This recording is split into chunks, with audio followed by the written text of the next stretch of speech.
Halo teman-teman, bersama saya Feni Rastika KS dari Universitas Cyber Asia, program studi akuntansi PJJ S1 untuk mata kuliah perilaku organisasi. Hari ini kita akan berbicara mengenai pengambilan keputusan. Berhasil atau tidaknya kehidupan mendatang ditentukan antara lain oleh keputusan yang diambil hari ini. Oleh karena itu, pengambilan keputusan menjadi bagian penting dari kehidupan individu maupun kelompok. Pengambilan keputusan yang berorientasi strategis dan menguntungkan akan mendukung keberhasilan dalam pencapaian tujuan dari individu atau kelompok. Karena itu, dalam proses pengambilan keputusan diperlukan adanya pertimbangan-pertimbangan yang matang baik secara individu maupun di dalam kelompok atau organisasi.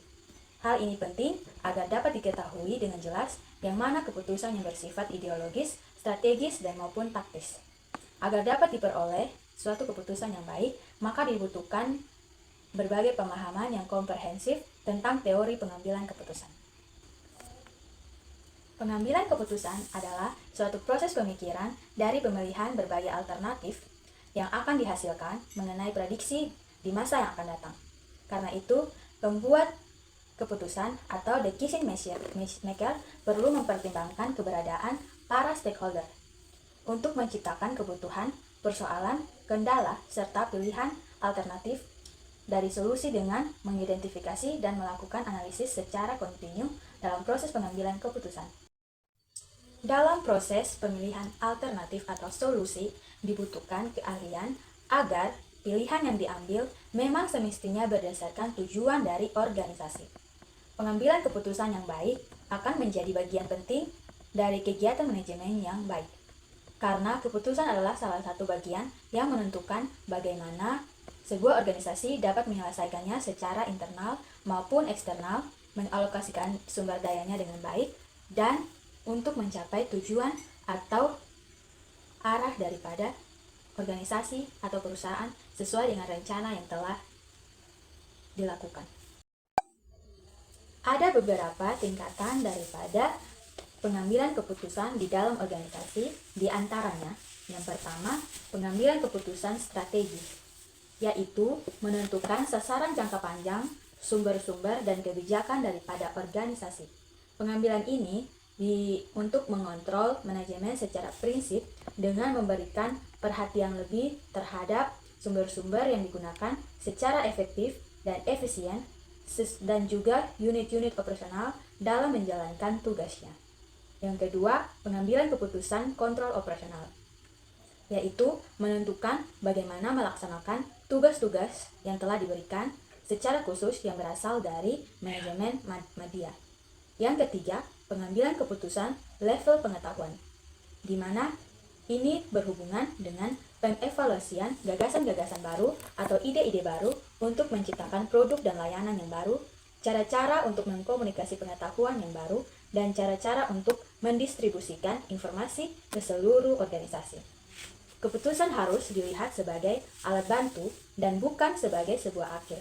Hal ini adalah sebuah mekanisme organisasi di mana sebuah usaha dilakukan untuk mencapai keadaan yang lebih baik dan diinginkan. Karena itu, seharusnya respons organisasi terhadap sebuah masalah, setiap keputusan adalah hasil dari proses dinamis yang dipengaruhi oleh berbagai macam pengaruh di dalam perusahaan. Bagaimana proses pengambilan keputusan yang rasional? Meskipun begitu, pembaca tidak boleh menganggap bahwa pengambilan keputusan adalah sebuah prosedur yang pasti. Hal ini bersifat sekuensial dan tidak berwujud. Proses pengambilan keputusan seseorang juga dipengaruhi oleh faktor-faktor di berikut, yaitu faktor lingkungan, faktor perbedaan individu, dan faktor psikologi. Yang pertama, faktor lingkungan diantaranya yaitu yang pertama, lingkungan sosial, yaitu di mana masyarakat memiliki strata sosial yang berbeda-beda, sehingga stratifikasi lebih sering ditemukan di dalam kelas sosial, pendidikan, pekerjaan, penghasilan, dan sebagainya. Keberadaan lingkungan sosial ini memegang peranan yang kuat terhadap proses pengambilan keputusan. Apabila lingkungannya positif, maka proses pengambilan keputusannya juga positif. Apabila lingkungannya negatif, maka proses pengambilannya juga negatif. Karena itu, di dalam lingkungan sosial tersebut, individu dapat berinteraksi antara satu sama lain. Yang kedua, lingkungan keluarga.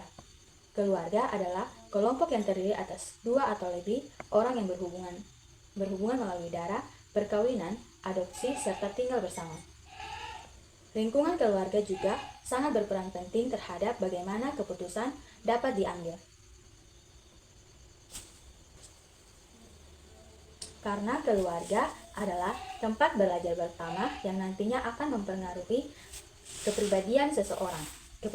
Kepribadian pengambilan keputusan yang baik ini lahir dari keluarga. Yang kedua yaitu faktor perbedaan individu, diantaranya status sosial, yang merupakan kelompok yang relatif homogen dan tetap dalam suatu masyarakat yang tersusun secara hierarki, yang anggotanya memiliki nilai, minat, dan perilaku yang mirip ataupun tidak mirip. Status sosial akan menunjukkan bagaimana seseorang tersebut akan berperilaku di dalam kehidupan sosialnya. Berikutnya yaitu kebiasaan. Secara sederhana, kebiasaan dapat dimaknai sebagai respon yang sama terhadap suatu hal yang cenderung berulang-ulang untuk stimulus yang sama. Kebiasaan untuk perilaku yang baik dapat menjadikan keseharian yang baik pada diri sendiri maupun lingkungan. Yang berikutnya yaitu simbol pergaulan. Adalah segala sesuatu yang memiliki arti penting di dalam lingkungan pergaulan sosial. Yang berikut yaitu tuntutan, yaitu adanya pengaruh dominan di dalam keluarga, baik itu keluarga maupun lingkungan sosial, dapat membuat kesadaran diri atau seseorang terpaksa atau tidak untuk melakukan perilaku di dalam berperilaku. Yang ketiga yaitu faktor psikologi, terdiri di antaranya persepsi. Yang pertama persepsi, yaitu persepsi seseorang sangat dipengaruhi oleh nilai-nilai, harapan, dan kebutuhan yang sifatnya individual, sehingga antara individu satu dengan yang lainnya dapat terjadi perbedaan individu terhadap objek yang sama. Karena itu, penilaian terhadap objek yang sama pasti bisa berbeda-beda. Yang kedua yaitu sikap, yang merupakan reaksi atau respon yang masih tertutup dari seseorang terhadap suatu stimulus atau objek. Sikap merupakan kesiapan terhadap reaksi terhadap objek di lingkungan yang dilihat sebagai suatu penghayatan terhadap objek-objek tersebut. Yang ketiga yaitu motif. Motif adalah kekuatan daripada diri organisme yang mendorong seseorang untuk berbuat sesuatu. Motif ini bisa dapat diamati secara langsung, tetapi juga dapat diketahui dan terinferensi dari perilaku-perilaku manusia. Motif juga merupakan suatu alasan atau dorongan seseorang dapat berbuat sesuatu, melakukan tindakan sesuatu, dan bersikap tertentu terhadap sesuatu untuk mencapai tujuannya masing-masing. Yang keempat yaitu kognitif, diantaranya adalah kualitas dan kuantitas pengetahuan yang dimiliki oleh seseorang. Ini juga berpengaruh terhadap proses pengambilan keputusan. Apabila kualitas dan kuantitas pengetahuannya tinggi, maka proses pengambilan keputusannya akan berpikir secara matang. Yang kelima, pengetahuan merupakan hasil dari tahu, dan hal ini terjadi setelah seseorang melakukan penginderaan terhadap suatu objek tertentu. Terdapat 3 kondisi di dalam proses pengambilan keputusan. Di antaranya, kondisi pasti, kondisi tidak pasti, dan kondisi yang berisiko.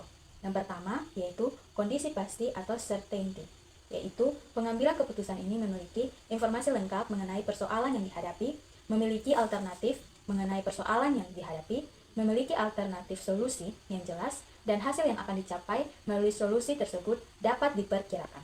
Pengambilan keputusan ini masuk di dalam kategori keputusan rutin. Keputusan rutin adalah keputusan yang bersifat standar dan umum dari persoalan yang solusinya sudah jelas dan pasti. Misalnya SOP. Yang kedua yaitu kondisi yang berisiko. Pengambil keputusan dapat mendefinisikan persoalan, menetapkan kemungkinan kejadiannya terjadi, mengidentifikasi alternatif solusi yang dapat diambil, mengambil keputusan dengan tingkat hasil yang sudah diperkirakan, tetapi tetap masih memungkinkan diperolehnya hasil yang tidak diperkirakan. Karena itu, pengambilan keputusan ini masuk di dalam adalah keputusan adaptif, yaitu keputusan yang dilakukan sebagai respon dari suatu persoalan yang relatif dapat diidentifikasi, meskipun tidak umum, di mana alternatif solusi dapat diidentifikasi meskipun hasilnya belum pasti. Yang ketiga yaitu kondisi tidak pasti, di mana pengambil keputusan tidak memiliki cukup informasi untuk memperoleh hasil yang diharapkan dari sejumlah alternatif solusi yang dilakukan. Segala cara telah dicoba dan pengambilan keputusan ini masuk di dalam keputusan inovatif, yaitu di mana didasarkan atas penemuan atau identifikasi dan diagnosa dari suatu persoalan yang tidak umum dan atau meragukan, di mana alternatif solusi yang didapat dan juga ditempuh bersifat unik, spesifik, dan kreatif. Contohnya, untuk usaha perbankan, promosi yang dilakukan Bank Niaga melalui kerjasama dengan produser film untuk memproduksi sebuah film atau rumah ketujuh. Terdapat 4 komponen daripada pengambilan keputusan yang dikelompokkan menjadi beberapa bagian, diantaranya yang pertama yaitu penetapan tujuan. Sebelum keputusan dibuat, decision maker perlu mempertanyakan untuk apa keputusan ini dibuat dan apakah keinginan untuk mencapai keputusan seiring dengan kemampuan di dalam menjalankan keputusan tersebut dan dampak dari keputusan tersebut di dalam perkembangannya. Yang kedua, yaitu identifikasi alternatif. Setelah menetapkan tujuan, maka decision maker dapat melanjutkannya dengan menetapkan berbagai alternatif yang mendasari untuk mencapai tujuan tersebut. Untuk mencapai suatu tujuan tentu ada banyak alternatif yang dapat diambil, namun tetap harus dipilih salah satu alternatif yang dapat diambil. Yang ketiga yaitu uncontrollable events, di mana alternatif yang telah dipilih dari beberapa alternatif sebelumnya harus mampu melihat pada kondisi sekarang terhadap kondisi yang akan datang. Jangan sampai keputusan yang diambil sekarang ini tidak mempertimbangkan kondisi yang akan datang, dan keputusan yang sudah diambil jika karena di luar dari kemampuan kita menganalisinya, namun tetap terjadi, maka harus diusahakan untuk mencari alternatif lain atas kondisi terbaru yang muncul. Yang keempat yaitu sarana mengukur hasil. Sarana mengukur hasil ini harus ditetapkan alat atau sarana yang menjembatani antara keputusan terhadap realisasi. Jika keputusan yang diambil tidak sesuai dengan realisasi di lapangan, berarti putusan tersebut salah, dan sebaliknya jika keputusan sesuai dengan realisasi di lapangan yang dicapai, maka dapat dikatakan keputusan tersebut berhasil. Dalam hal ini, alat atau sarana ukur yang dimaksud sebagai pembanding. Bagaimana langkah-langkah untuk menetapkan suatu keputusan? Langkah-langkah berikut ini untuk mengambil sebuah keputusan, yaitu yang pertama, menetapkan sasaran, di mana organisasi perlu menetapkan tujuan dan sasarannya dalam setiap bidang, seperti dalam bidang produksi, pemasaran, atau keuangan. Tujuan dan sasaran ini diperlukan untuk mengukur efektifannya organisasi. Jika tujuan dan sasaran ini ditetapkan dengan jelas, pimpinan dapat mengukur apakah hasil yang dicapai sesuai atau tidak untuk tujuan yang telah ditetapkan. Yang kedua yaitu menentukan persoalan, di mana tujuan dan sasaran yang telah ditetapkan di dalam langkah pertama merupakan dasar yang penting untuk menentukan persoalan. Jika prestasi kerja menyimpang daripada sasaran, maka akan timbulnya persoalan. Sehingga persoalan ini ditentukan oleh besarnya perbedaan antara sasaran yang ditetapkan dan hasil-hasil yang benar-benar dicapai. Persoalan mungkin terletak dalam hasil yang dicapai terlalu rendah jika dibandingkan dengan sasaran atau sasaran tinggi yang dapat dicapai. Sehingga jika ternyata sasaran sudah cukup realistis tetapi hasilnya belum maksimal, berarti belum mencapai sasaran tersebut. Yang ketiga yaitu mengembangkan alternatif. Setelah organisasi menentukan tujuan dan sasaran serta menentukan persoalan, organisasi harus siap untuk langkah ketiga yaitu mengembangkan alternatif pemecahan masalah, yaitu di mana mereka menyusun beberapa pemecahan yang mungkin saja akan terjadi di kemudian hari dan memilih pemecahan yang paling baik untuk melakukan pertimbangan. Yang keempat, mengevaluasi alternatif, di mana setelah mengembangkan beberapa alternatif, langkah berikutnya yaitu mengevaluasi semua alternatif yang telah dipilih. Di dalam setiap pengambilan keputusan, pimpinan mempunyai tujuan untuk memilih salah satu alternatif yang paling besar keuntungannya atau yang hasilnya paling kecil kerugiannya. Pimpinan perlu mempunyai pedoman untuk mengadakan perbandingan, sehingga dapat membandingkan di dalam di dalam berbagai alternatif yang telah ditentukan. Hasil yang akan diperoleh dari tiap-tiap alternatif harus dibandingkan dengan sasaran dan tujuan yang telah ditetapkan agar boleh menjadi penilaian yang baik di akan datang. Ada macam-macam kemungkinan yang akan dihadapi oleh para pengambil keputusan, di antaranya kepastian, yaitu kepastian di dalam mengambil sebuah alternatif, dan juga ada risiko, yaitu pengambilan keputusan yang dapat memperkirakan kemungkinan dari berhasilnya tiap-tiap alternatif, dan yang terakhir yaitu ketidakpastian, di mana pengambil keputusan sama sekali tidak dapat memiliki pengetahuan tentang kemungkinan berhasilnya atau tidaknya tiap-tiap alternatif yang telah ditentukan. Yang kelima, memilih salah satu alternatif dari berbagai alternatif. Alternatif yang paling mungkin dapat mencapai sasaran yang telah ditetapkan, bahwa keputusan bukanlah tujuan akhir, tetapi hanya satu cara untuk mencapai tujuan. Dalam langkah ini, pimpinan akan memilih salah satu alternatif yang mungkin untuk memecahkan persoalan yang sedang terjadi. Dalam proses pengambilan keputusan, ada dua pedoman yang dapat digunakan seorang pengambil keputusan atau decision maker di dalam menentukan pilihannya, yaitu yang pertama, alternatif dapat dipilih dengan memecahkan persoalan yang dengan cara yang paling menguntungkan. Artinya, keuntungan yang diperoleh dari alternatif ini harus memadai dibandingkan dengan biaya yang dikeluarkan. Yang kedua, pedoman kedua di dalam memilih alternatif yang paling secara efektif, yaitu di mana apakah alternatif yang dipilih sudah realistis atau idealistis.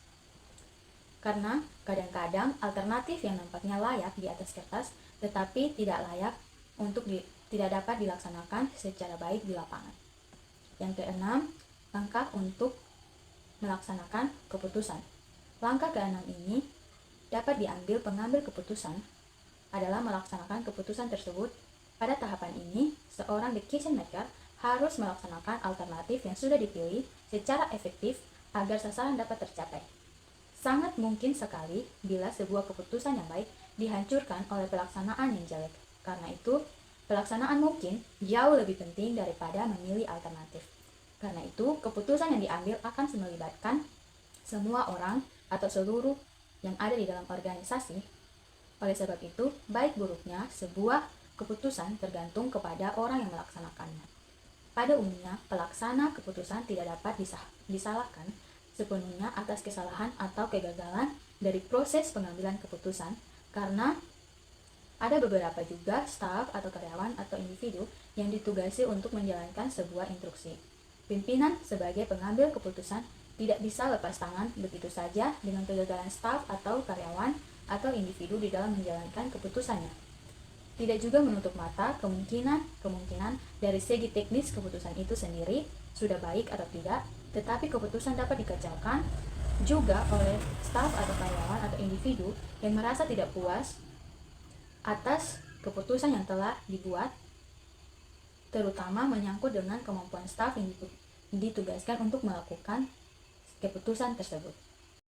Pada umumnya, gaya pengambilan keputusan dapat dibagi menjadi 4 bagian. Yang pertama, yaitu gaya direktif, di mana gaya direktif cenderung terhadap efisien, logis, pragmatis, dan sistematis di dalam memecahkan masalah. Pembuat keputusan atau decision maker akan berfokus pada fakta-fakta dan menyelesaikan masalah dengan cepat. Selain itu juga berorientasi pada tindakan, memiliki fokus jangka pendek, menggunakan kekuasaannya, ingin mengontrol semuanya, dan menampilkan gaya kepemimpinannya yang otoratis. Yang kedua yaitu gaya analitik, di mana pembuat keputusan atau decision maker gaya analitik memiliki toleransi yang tinggi untuk ambisius dan tugas yang kuat, serta orientasi terhadap teknis. Jenis ini cenderung suka menganalisis situasi dan pada kenyataannya terlalu menganalisis sesuatu. Pembuat keputusan akan mengevaluasi lebih banyak informasi dan juga alternatif-alternatif daripada pembuat keputusan direktif, sehingga mereka juga memerlukan waktu yang lama untuk mengambil keputusan mereka dan merespons situasi baru atau tidak menentu dengan baik, serta mereka juga cenderung memiliki gaya kepemimpinan yang otokratis. Yang ketiga yaitu gaya konseptual, di mana pembuat keputusan memiliki toleransi tinggi untuk orang-orang yang kuat dan peduli pada lingkungan sosial. Gaya ini berpandangan luas di dalam memecahkan masalah dan suka mempertimbangkan banyak pilihan. Pembuat keputusan akan membahas sesuatu dengan orang sebanyak mungkin dan mendapatkan informasi serta alternatif-alternatif dengan mengandalkan intuisi di dalam mengambil keputusan. Selain itu juga, pembuat keputusan berani mengambil risiko dari keputusannya dan memiliki kemampuan untuk menemukan solusi di dalam mengatasi masalah-masalah. Akan tetapi, di waktu yang bersamaan juga, mereka juga membantu mengembangkan idealitas dan ketidakpastian di dalam pengambilan keputusan yang idealistis. Yang keempat yaitu gaya perilaku, di mana gaya ini ditandai dengan toleransi yang rendah, orang yang kuat dan peduli lingkungan sosial. Pembuat keputusan atau decision maker cenderung bekerja dengan baik dengan orang lain dan menyukai situasi keterbukaan di dalam pertukaran pendapat dan ide serta gagasan untuk menemukan solusi-solusi atau alternatif-alternatif daripada pemecahan masalah. Selain itu, decision maker atau pembuat keputusan akan membuka diri mereka untuk menerima banyak saran sportif dan persahabatan dan menyukai informasi verbal daripada tulisan. Terdapat kecenderungan untuk menghindari konflik dan peduli dengan kebahagiaan orang lain, sehingga memiliki kesulitan untuk berkata tidak terhadap orang lain. Langkah selanjutnya yaitu terdapat beberapa model dari yang menggambarkan bagaimana seseorang atau pembuat keputusan dapat membuat keputusan. Sebagian model ini fokus kepada pengambilan keputusan secara individual dan sebagian lagi fokus di dalam pengambilan secara berkelompok. Beberapa model yang dapat diterapkan yaitu yang pertama, model rasional, yaitu model rasional dari perilaku manusia terbentuk berdasarkan gagasan bahwa orang-orang menjalankan semacam kalkulasi pemaksimalan nilai, kalkulasi rasio, kalkulasi konsisten, di mana pembuat keputusan atau decision maker selalu memaksimalkan hasil di dalam perusahaan, bisnis, dan organisasi, dan akan keputusan diarahkan kepada titik maksimum di mana biaya marginal sama dengan pendapatan marginal. Manfaat dari model ini yaitu memiliki kemampuan untuk membantu pemimpin atau pembuat keputusan untuk bersikap rasional. Ini karena banyak pemimpin yang cenderung mengambil keputusan berdasarkan hanya dari intuisi atau perasaan dan pilihan pribadi mereka sendiri daripada pemikiran yang matang. Langkah-langkah di dalam model ini yaitu meliputi melakukan kebutuhan akan suatu keputusan, menentukan kriteria yang diputuskan, menentukan kriteria yang berbobot, mengembangkan alternatif, menilai beberapa alternatif yang dipilih, dan memilih alternatif tersebut. Kelebihan dari teknik ini yaitu dapat memfokuskan diri pada pengumpulan data dan juga kriteria yang telah ditetapkan, dapat mengurangi subjektivitas, yaitu mengambil keputusan berdasarkan opini diri sendiri atau juga opini dari orang lain. Dan juga efisien karena berdasarkan pemilihan alternatif yang terbaik. Namun, ada juga kekurangan dari model ini, yaitu diasumsikan dan dianggap bahwa ada pengetahuan yang telah dihasilkan. Model ini tidak dinamis karena harus mengikuti langkah-langkah yang terkait. Apabila tidak melalui langkah-langkah, pasti tidak akan mendapatkannya. Serta dimunculkan sebagai objektivitas, namun pengambilan keputusan oleh siapapun membutuhkan justifikasi pribadi atau penilaian yang bebas. Karena itu, model ini menonjol pada yang pertama, kriteria maksimum, yaitu memusatkan perhatiannya hanya pada atribut terlemah yang dimilikinya. Yang kedua, kriteria maksimaks, di mana asumsi yang optimis yang menyatakan bahwa keputusan yang diambil akan mendatangkan hasil yang maksimum. Yang ketiga yaitu kriteria melewatkan kesempatan, di mana hal yang alamiah apabila para pengambil keputusan berpikir dan bertindak di dalam kerangka yang dilewatkannya peluang-peluang tertentu. Apabila melewatkan peluang tersebut berakibat pada tersedianya peluang yang lebih besar untuk meraih keuntungan. Serta kriteria probabilitas, di mana Kriteria ini memungkinkan diperolehnya hasil tertentu sebagai dasar untuk menjatuhkan pilihan. Selanjutnya, untuk kriteria nilai materi yang diharapkan, di mana penggunaannya dimulai dengan penentuan nilai atas hasil yang diperoleh dari setiap alternatif yang telah dipilih untuk diterapkan. Dan yang terakhir yaitu kriteria manfaat, di mana kriteria ini tidak memperdulikan risiko yang mungkin saja akan dihadapi di masa mendatang. Model kedua yaitu model satisfying. Manusia tidak memiliki kemampuan untuk mengoptimalkan hasil dengan menggunakan berbagai kriteria yang telah dibahas. Pengambil keputusan tidak dapat didekati semata-mata dengan prosedur yang sepenuhnya didasarkan hanya pada rasionalitas dan logika. Karena kenyataannya sering menunjukkan bahwa para pengambil keputusan tidak selalu berpikir di dalam kerangka pertanyaan bahwa alternatif-alternatif apa yang tersedia, informasi yang bagaimana yang diperlukan, serta analisis bagaimana yang diperlukan sehingga pilihannya bisa tepat.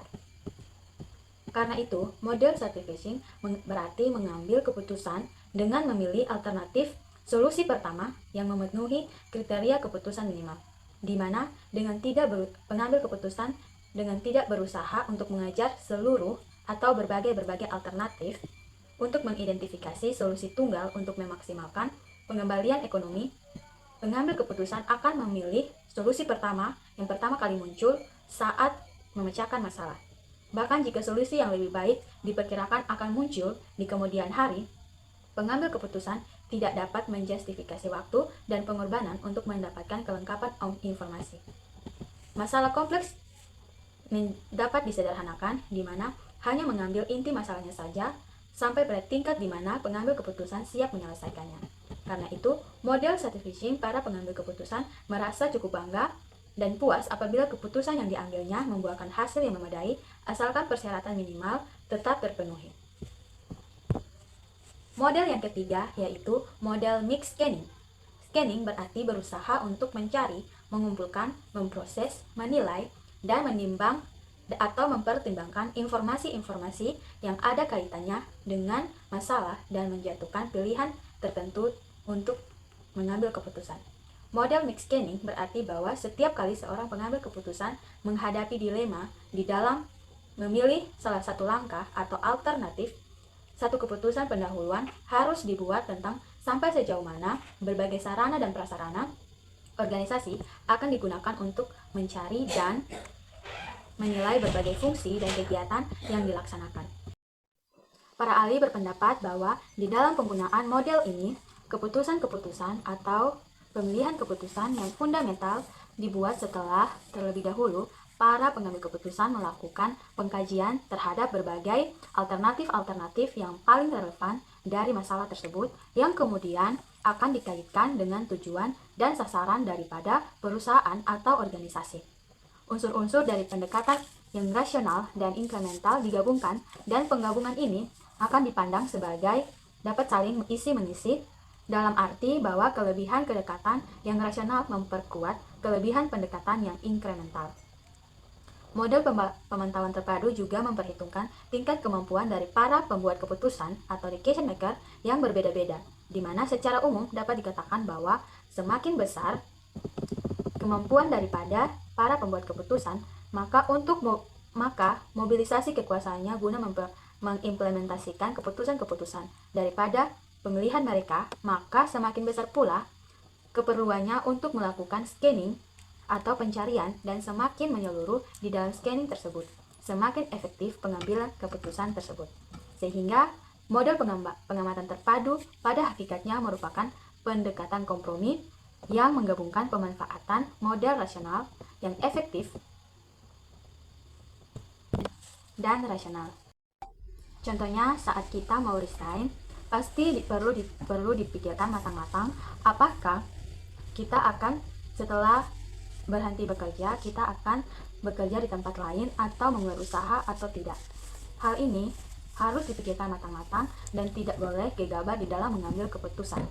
Karena dampaknya pasti akan ada penyesalan jika nantinya tidak sesuai dengan ekspektasi yang kita harapkan. Maka dari itu, pasti perlu pertimbangan yang matang-matang di dalam memilih alternatif atau keputusan atau solusi daripada masalah tersebut. Yang keempat, model yang keempat yaitu model heuristis, di mana faktor-faktor internal yang terdapat di dalam diri individu atau seseorang yang menjadi decision maker atau pengambil keputusan lebih berpengaruh daripada faktor-faktor eksternal. Dengan kata lain, bahwa seorang pengambil keputusan atau decision maker lebih mendasarkan keputusannya pada konsep-konsep yang dimilikinya berdasarkan persepsinya sendiri tentang situasi yang dihadapinya.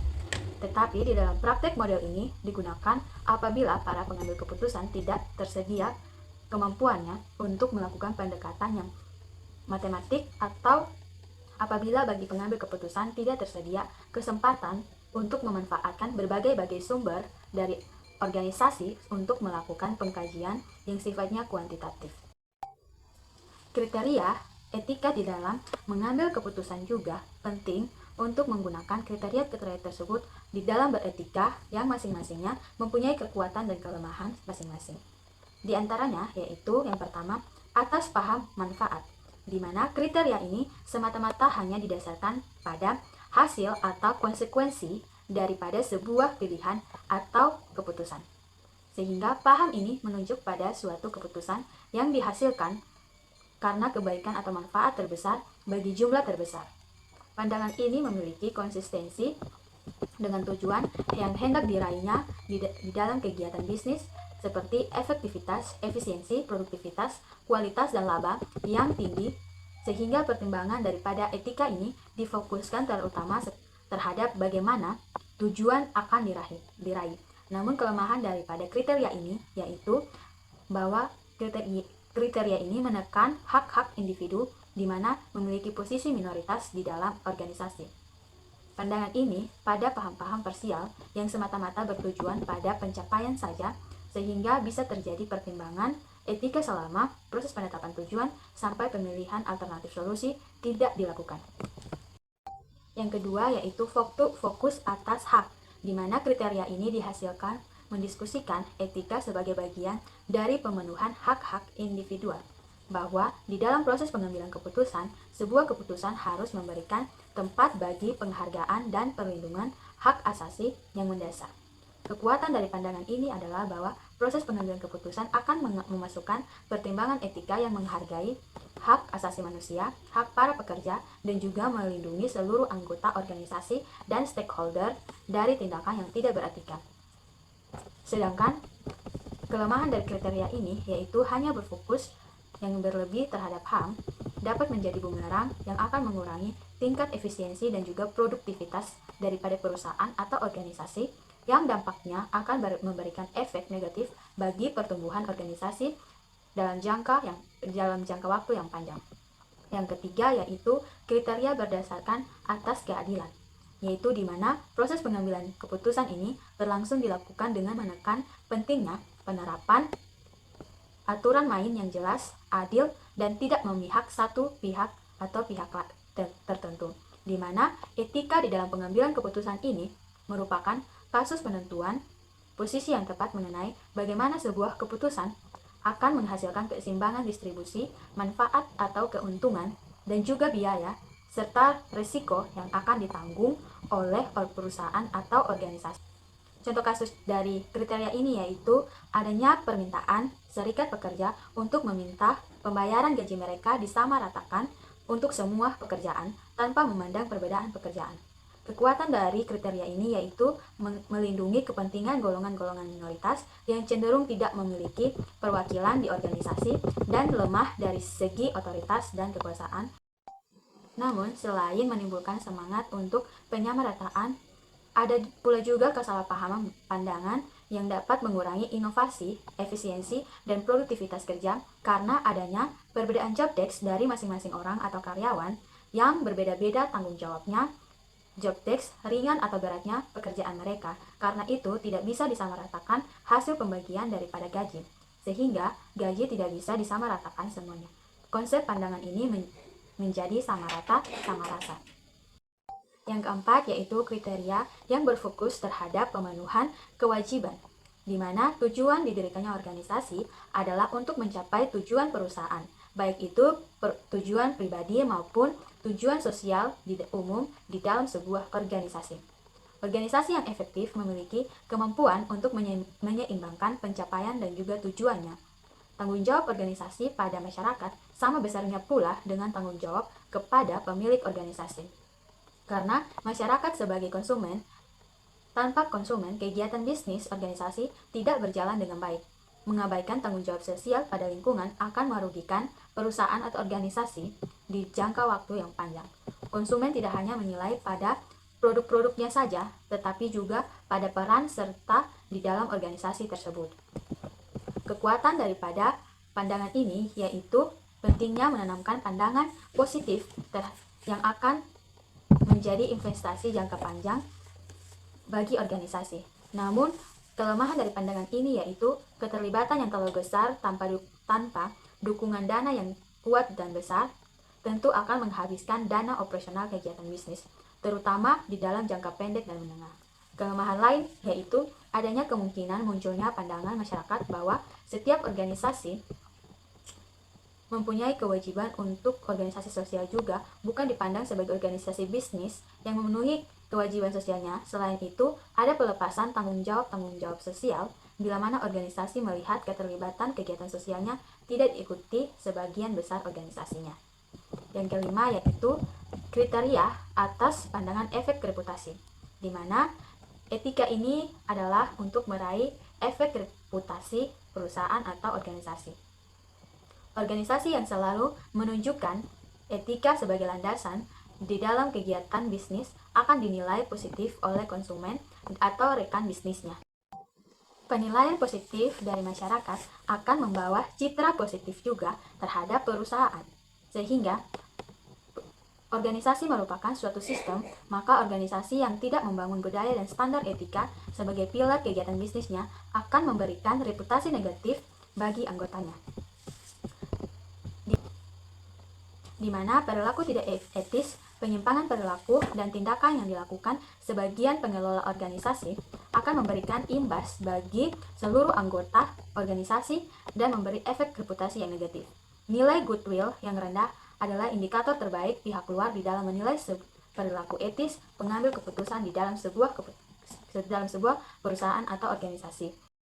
Karena itu dapat disimpulkan bahwa pengaruh positif atau reputasi atau citra positif perusahaan terhadap masyarakat akan membangun reputasi bagi keberlangsungan hidup perusahaan dalam jangka panjang, sedangkan namun juga adanya kelemahan daripada kriteria ini yaitu karena efek reputasi yang terbangun melalui perilaku yang beretika, artinya efek ini merupakan hasil akibat dari sebuah perilaku beretika. Ketika sejumlah anggota gagal menerapkan perilaku yang beretika di dalam pengambilan keputusan, maka seluruh perusahaan pasti akan kena getahnya.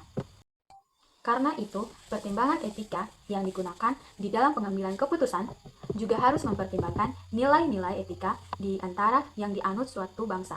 Karena setiap bangsa pasti punya cara pandang sendiri di dalam beretika. Faktor keunikan budaya masing-masing merupakan pandangan yang mendasar yang akan menghasilkan cara pandang seseorang di dalam beretika. Perbedaan cara pandang tentang etika di setiap negara atau masyarakat tertentu akan mendorong pengambil keputusan atau decision maker untuk mempertimbangkan kriteria-kriteria yang paling cocok untuk kasus-kasus tertentu. Pertimbangan-pertimbangan etika tidak bisa dipukul sama rata, namun harus disesuaikan dengan situasi dan kondisi daripada masalah yang dihadapi. Intinya, pembuat keputusan dan organisasi harus sama-sama dan selalu dan wajib untuk menerapkan pertimbangan-pertimbangan di dalam etika pengambilan keputusan untuk menentukan kebijakan dan strategi bisnis yang lebih baik untuk daripada masalah-masalah yang akan datang. Demikian yang dapat saya bagikan bagi teman-teman. Semoga bermanfaat. Terima kasih.